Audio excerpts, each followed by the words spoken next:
enough that you could read the newspaper through it, essentially. Next, I'm going to add a little bit of bench flour to my sheet.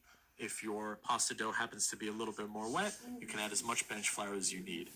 Whoa. And next, I'm going to just kind of roll up the pasta sheet lengthwise. Not so tight that it's like a fruit roll-up, but just flat enough so that it's easy for me to cut. It's more conducive for me to cut straight and even.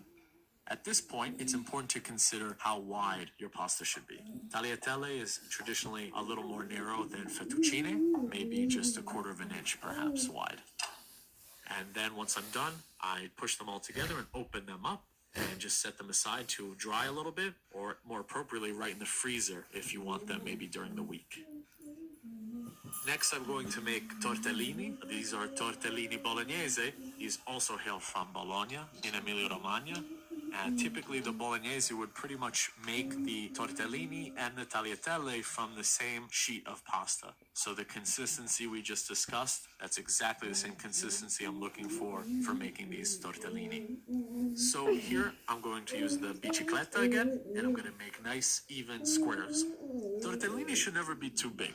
They should be a little bigger than a quarter. Tortellini are traditionally served in Bologna in broth, so you don't want them to be too enormous. And considering how hearty the filling is, you don't want too much of it at once either.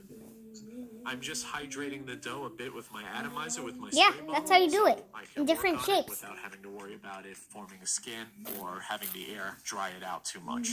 Now I have my filling, and this is beautiful prosciutto veal pork mortadella filling. I'm going to take a piece of filling out at a time. See?